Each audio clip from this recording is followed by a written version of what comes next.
People are freaking out like this is one of the biggest drops in history. I've had people come to me and say, I'm down $12,000.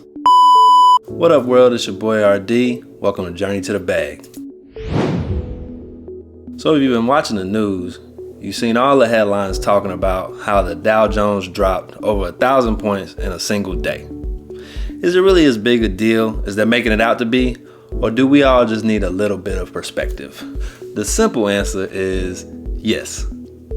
It is a big deal, but we need to look at it through multiple lenses, through different perspectives to get a full picture of what's going on. To start, let's talk about it. What is the Dow Jones and what is the S&P 500? The Dow Jones is a collection of 30 of the largest companies based on their stock price.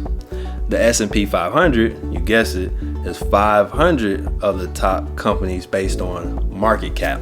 Simply put, the S&P 500 values a company based on the price of a share times the total numbers of outstanding shares, giving a total value of the company. The Dow Jones is self-explanatory. You're just looking at the price per share for a company. The Dow Jones, the S&P 500, they're indexes. Think of an index like a bucket.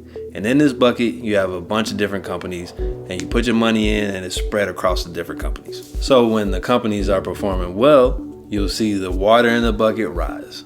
But if you have events like yesterday, when you have some companies go down, i.e. Apple, Intel, Amazon, Cisco, tech stocks, you see the water in the bucket go down. So when you invest in these indexes, you benefit from the average of all the companies when they go up.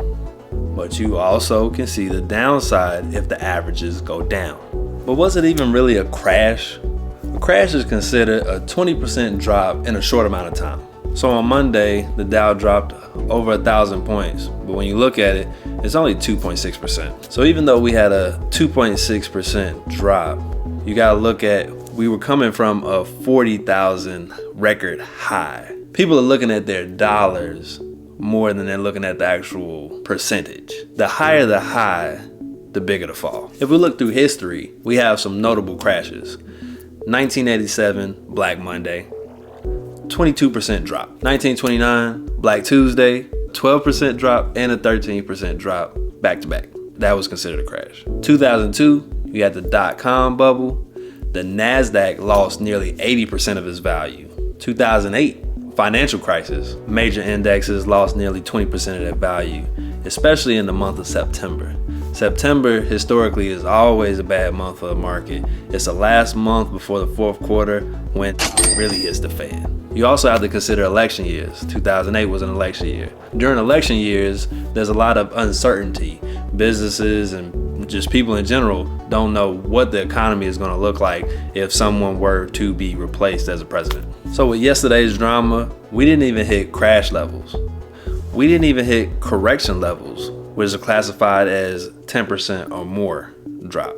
We just hit a historic high and had a pullback. And if you're not retiring today, you really don't have anything to worry about. And we've already rebounded 300 points today. So we're on an upward trend. If you didn't sell anything, it's an unrealized gain. So you haven't lost anything. The key to this and to avoid these drops, crashes, corrections, whatever, is long-term investing. Stay in it for a long term and you'll stay on that upward trend. If you like this video, hit the like button, hit the subscribe button, hit the bell notification, share it.